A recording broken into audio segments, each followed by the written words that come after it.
پرانے زمانے کی بات ہے کہ ایک ایسا بیوقوف سا نائی تھا جو کوئی کام سیدھا نہیں کر سکتا تھا۔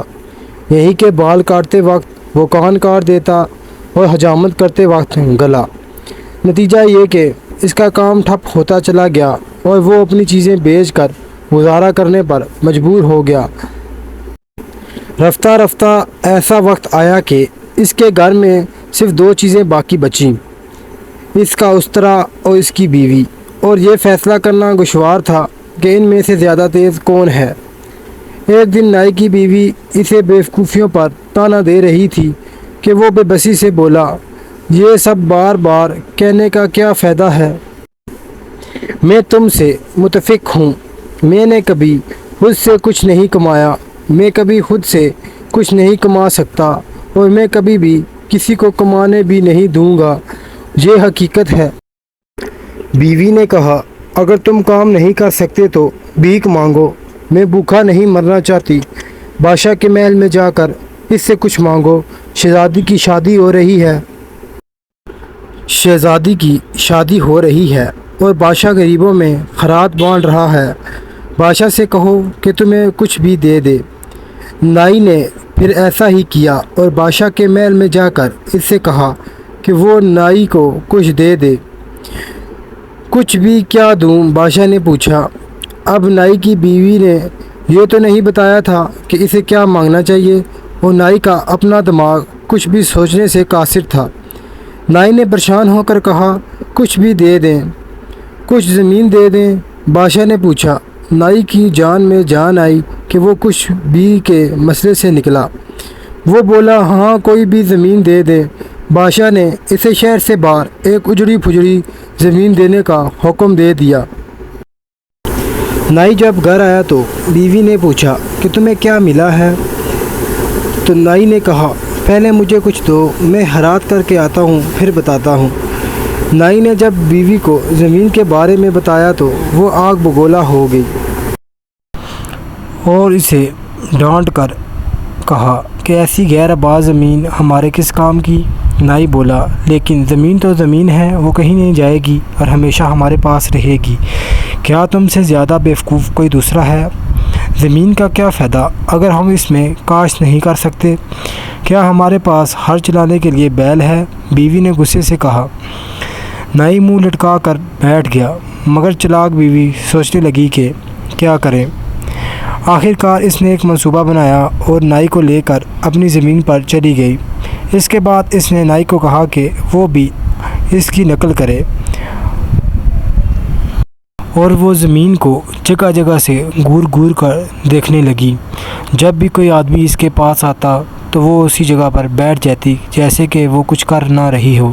اسی زمین کے قریب ہی جنگل تھا اور جنگل میں 7 چور رہتے تھے۔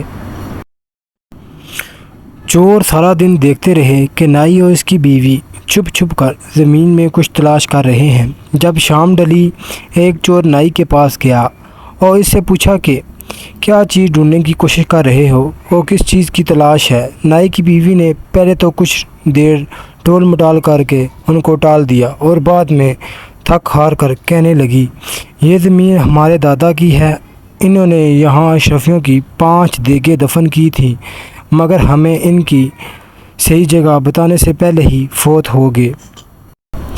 اب ہم وہ دیگیں تلاش کر رہے ہیں، تم کسی سے بھی یہ بات مت کرنا ورنہ وہ دیگیں تلاش کر کے لے جائے گا اور ہم محروم رہ جائیں گے۔ چور نے وعدہ کیا کہ وہ کسی کو بھی نہیں بتائے گا، مگر شام ڈلی۔ جب نائی اور اس کی بیوی گھر واپس چلے گئی تو چور اپنے ساتھیوں کو لے کر آیا اور ساتھیوں نے مل کر اپنے بیلوں سے ہل چلا کر خزانہ تلاش کرنے لگے۔ صبح تک کھیتوں کی حالت ایسی ہو گئی تھی جیسے اس پر 7 مرتبہ ہل چل چکا ہو۔ صبح تک کھیتوں کی ایسی حالت ہو گئی جیسے اس میں 7 مرتبہ ہل چلا دیا گیا، مگر انہیں وہاں سے کچھ نہ ملا۔ اگلی صبح نائی کی بیوی نے سارے کھیتوں میں ہل چلا دیکھا تو وہ بہت خوش ہوئی۔ پھر وہ بیج ادھار لے کر آئی اور زمین میں بو دیے۔ نائی کی بیوی نے تمام قرضے چکا دیے اور پھر بھی اتنے پیسے بچ گئے کہ اس نے کچھ سونا خریدا اور ایک مٹکے میں چھپا دیا۔ جب چور نے دیکھا تو بہت غصے میں آ کر وہ نائی کے گھر میں گھس گیا اور اسے کہنے لگا، ہمیں فصل میں سے ہمارا حصہ دو کیونکہ ہم نے ہل چلایا تھا۔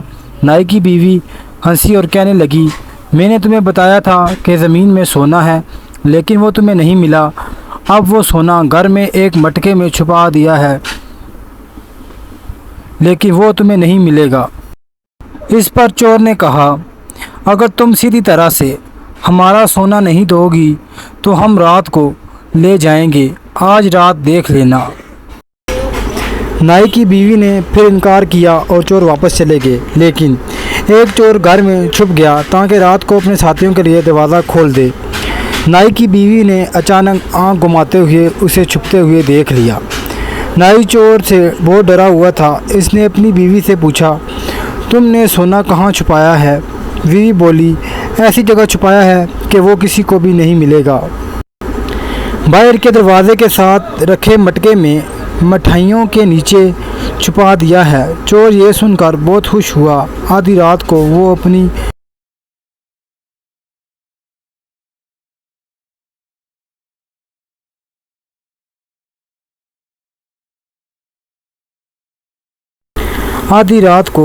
جگہ سے نکلا اور مٹکا لے کر فرار ہو گیا۔ جب چور مل کر باہر جنگل میں پہنچے اور تقسیم کرنے کی تیاری کرنے لگے، بلکہ لانے والا چور کہنے لگا، نائی کی بیوی نے بتایا تھا کہ سونے کے اوپر مٹھائیاں رکھی ہیں تاکہ کسی کو شبہ نہ ہو۔ پہلے مٹھائی بانٹ کر کھا لیتے ہیں پھر سونا بانٹتے ہیں۔ جنگل میں خوب اندھیرا تھا۔ چور نے مٹکے سے مٹھائی نکال کر سب کو تھوڑی تھوڑی دی اور جب کھائی تو سب تھوکنے لگے۔ نائی کی بیوی نے مٹکے میں مٹھائی کے بجائے آملے ڈال کر رکھے تھے۔ سب چور کو بہت غصہ آیا۔ اگلی صبح وہ نائی کے گھر پہنچے اور فصل میں سے اپنا حصہ مانگنے لگے۔ نائی کی بیوی ان کی شکلیں دیکھ کر ہنسنے لگی۔ اس پر چور بولے، تم نے 2 مرتبہ ہمیں بیوقوف بنایا ہے، اب تمہاری باری ہے۔ یہ کہہ کر وہ دندناتے ہوئے چل دیے۔ چلتے چلتے ایک چور دوبارہ ایک کونے میں چھپ گیا اور نائی کی بیوی اس مرتبہ پھر اس کو دیکھ لیا۔ نائی نے پریشان ہو کر پوچھا، تم نے سونا کہاں چھپایا ہے؟ کہیں گدے کے نیچے تو نہیں چھپایا؟ نائی کی بیوی نے اسے تسلی دیتے ہوئے کہا، میں اتنی بیوقوف نہیں ہوں، سونا محفوظ ہے۔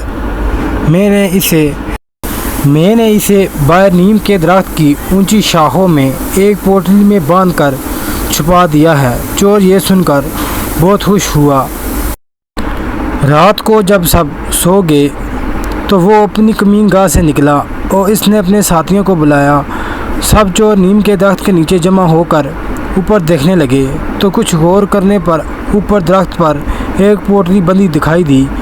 چوروں کا سردار بولا، واقعی اوپر پوٹلی بندھی ہوئی ہے۔ ایک آدمی اوپر چڑھا اور اسے اتارنے لگا۔ ایک چور نے قمیض اتاری، کس کر دھوتی باندھی اور اوپر چڑھنے لگا۔ اب ہوا یہ تھا کہ نیم کے درخت پر شہد کی مکھیوں نے ایک چھتا بنا رکھا تھا۔ جب چور چھتے کے قریب پہنچا اور اس نے ہاتھ آگے بڑھایا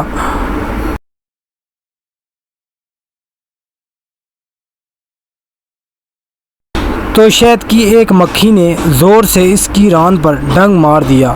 چور نے تکلیف سے پریشان ہو کر کہا، سب اپنی پر ہاتھ مارو۔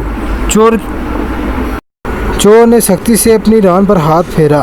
اس میں سے چوروں نے کہا، تم سونا نیچے اتارنے کے بجائے سونے کو اپنی جیب میں ڈال رہے ہو۔ نیچے کھڑے چور چلائے۔ اندھیرے کی وجہ سے باقی سب چوروں کو بھی یہی لگا تھا، میں ایسا کچھ نہیں کر رہا، درخت پر کچھ ہے جو مجھے چبھ رہا ہے۔ درخت پر چڑھے ہوئے چور نے کہا۔ اسی وقت ایک دوسری مکھی نے بھی اس کے سینے پر ڈنگ مارا۔ چور نے سینے پر ہاتھ پھیر کر اسے الگ کرنا چاہا۔ نیچے کھڑے چور چلانے لگے، ہم نے دیکھ لیا ہے، تم سونا چھپا رہے ہو۔ انہوں نے ایک دوسرا چور اوپر چڑھایا، مگر اب شہد کی مکھیاں پھیل چکی تھیں۔ انہوں نے اس چور کے جسم پر بھی کاٹنا شروع کر دیا۔ وہ بھی بے احتیاطی سے اپنے جسم پر جگہ جگہ ہاتھ مارنے لگا۔ باقی چوروں کو بہت غصہ چڑھا کہ دوسرا چور بھی بے ایمانی کر رہا ہے، وہ بھی بے ایمان نکلا اور یہ بھی سونا چھپا رہا ہے۔ پھر سب چور ایک ایک کر کے اوپر چڑھتے گئے اور ہر ایک کے ساتھ ایسا ہی ہوا۔ آخر سردار کی باری آئی۔ اس نے چھتے کو مضبوطی سے پکڑا ہوا تھا کہ وہ شاخ جس پر سب کھڑے تھے وزن برداشت نہ کر سکی اور ٹوٹ گئی اور سب نیچے گر گئے۔ چھتا بھی ان کے اوپر گر گیا اور سب چور جان بچا کر بھاگ گئے۔ اس کے بعد کئی دنوں تک سکون رہا، کیونکہ چور اس قابل نہ تھے کہ وہ چل پھر سکتے۔ نائی اور اس کی بیوی سوچنے لگے کہ شاید چور اب دوبارہ نہیں آئیں گے اور انہیں تنگ نہیں کریں گے، لیکن یہ ان کی غلط فہمی تھی۔ ایک رات جب وہ کمرے کی کھڑکی کھول کر سو رہی تھی تو نائی کی بیوی کی آنکھ سرگوشی کی آواز سے کھل گئی۔ چور کی آواز پہچان کر اس کے ہوش اڑ گئے۔ اس نے سوچا کہ اب بچنا مشکل ہے، لیکن اس نے ہمت نہ ہاری اور نائی کا استرا پکڑ کر کھڑکی کے ساتھ چھپ کر کھڑی ہو گئی۔ پہلے والے چور نے آہستہ آہستہ سر اندر کیا اور اندھیرے کمرے کے اندر جھانکنے کی کوشش کی۔ نائی کی بیوی نے استرے والا ہاتھ گھمایا اور چور کی ناک کاٹ ڈالی۔ چور نے کہا، خدایا، میرے ناک کس چیز سے لگ کر کٹ گئی ہے۔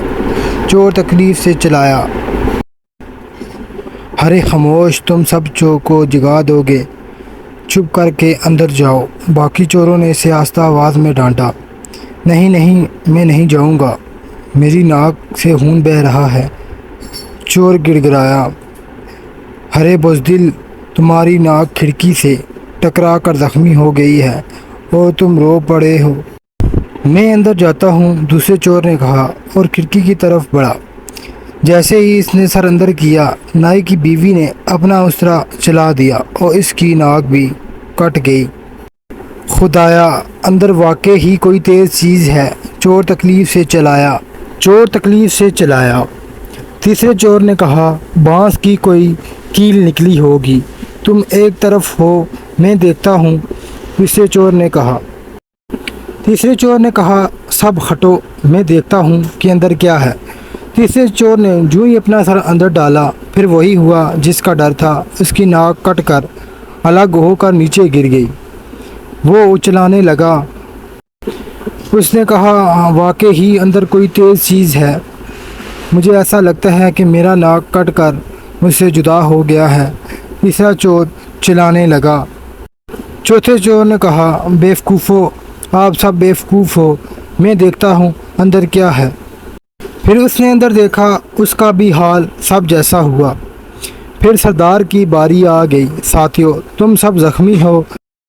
سردار نے کہا، تم میں سے تو ایک شخص کو ٹھیک رہنا چاہیے تاکہ وہ سب کی تیمارداری اور حفاظت کر سکے، اس لیے چلتے ہیں اور اگلی رات کو واپس آتے ہیں۔ سردار نے کہا۔ سب چور واپس کو پلٹے۔ نائی کی بیوی نے چراغ جلایا اور سب کی ناکیں کو اٹھا کر کوڑے کے ڈبے میں ڈال دیا۔ چند دن سکون سے گزرے۔ موسم خوب گرم ہو گیا اور کمرے کے اندر سونا ممکن نہ رہا، تو نائی اور اس کی بیوی نے باہر سونے کے لیے چرپائیاں بچھا لیں۔ پھر چور چند دن بعد واپس آئے۔ انہوں نے سوچا کہ سونا ضرور نائی کی بیوی کے پاس ہے، تو اسے ہی اٹھا کر لے جاتے ہیں۔ پھر وہی ہوا۔ سب چوروں نے مل کر نائی کی بیوی کی چرپائی اپنے کندھوں پر اٹھا کر جنگل کی طرف لے گئے۔ وہ کچھ قدم آگے ہی بڑھے تھے کہ کچکولوں کی وجہ سے نائی کی بیوی کی آنکھ کھل گئی اور وہ سوچنے لگی کہ اب کیسے بچا جائے۔ کچھ دیر بعد چور تھک گئے۔ وہ ایک کونے پر کھڑے ہو کر مشورہ کرنے لگے کہ چرپائی کو نیچے رکھتے ہیں اور کمر سیدھی کرتے ہیں، پھر سوچتے ہیں کہ کیا کرنا ہے۔ نائی کی بیوی نے موقع کو غنیمت جانا۔ اس نے تکیوں کے اوپر چادر ایسے ڈالی کہ لگتا تھا کہ وہ بستر پر ہی لیٹی ہے، اور پھر برگد کی ایک لٹکی ہوئی شاخ کو پکڑ کر وہ اوپر چڑھ گئی اور چھپ گئی۔ چور نے چرپائی کو نیچے رکھ کر فیصلہ کیا کہ ہم میں سے تینوں سو جاتے ہیں اور سردار یہاں پر پہرا دے گا۔ سردار نے کہا ٹھیک ہے، آپ تینوں زخمی ہیں، میں ہی پہرا دیتا ہوں، آپ سو جائیں۔ جب سب سو گئے اور سردار پہرے پر کھڑا ہو گیا تو نائی کی بیوی کو اچانک ایک خیال سوجا۔ اس نے اپنا سفید دوپٹہ چہرے اور سر کے اوپر ڈھانپ لیا اور آہستہ آواز میں محبت بھرے گانے گانے لگی۔ چور کے سردار نے اوپر دیکھا تو اسے چاندنی میں ایک خوبصورت سی عورت نظر آئی۔ اس نے سوچا کہ یہ ضرور درخت کی کوئی پری ہوگی جو مجھ جیسے حسین شخص پر عاشق ہو گئی ہے۔ حسینہ نیچے زمین پر اترو، مجھ سے بات کرو۔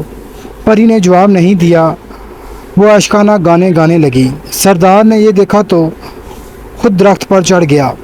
جب وہ پری کے قریب پہنچا تو پری نے ایک آہ بھری اور اپنا منہ دوسری طرف موڑ لیا۔ اتنا اداس ہونے کی کیا بات ہے پری؟ سردار نے کہا۔ نائی کی بیوی نے اداس لہجے میں کہا مجھے لگتا ہے کہ تم ایک بے وفا انسان ہو، مجھ سے تم محبت نہیں کرتے۔ لمبی ناک والے مرد ہمیشہ بے وفا ہوتے ہیں۔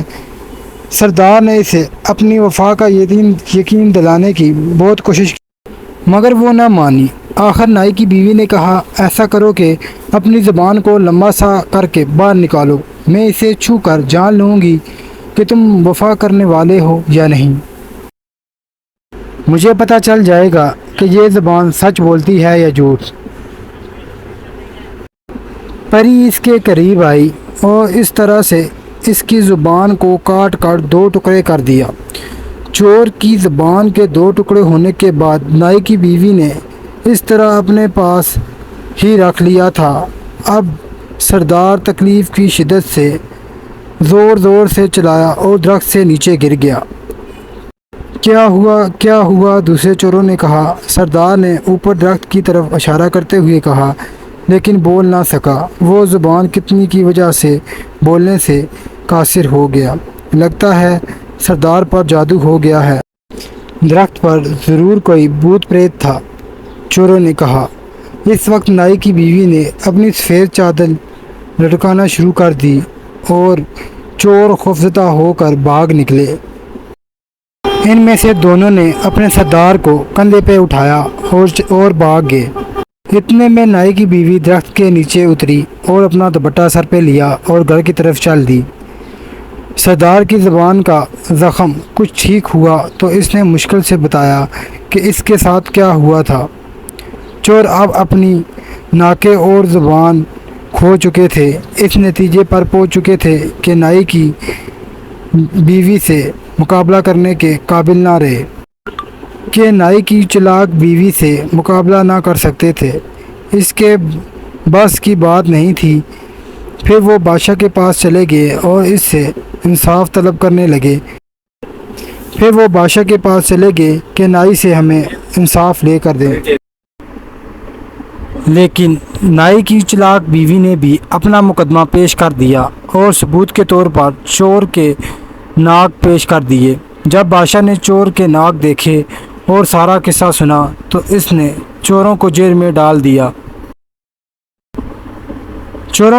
ڈال دیا اور نائی کو اپنا وزیر خاص بنا لیا۔ بادشاہ نے کہا جب تک اس نائی کے سر پر اس کی عقل مند بیوی کا سایہ سلامت ہے یا کوئی حکمانہ کام نہیں کر سکتا، اور ہمیں اس کی بیوی کا ساتھ ہوتے اس سے بہتر وزیر نہیں ملے گا۔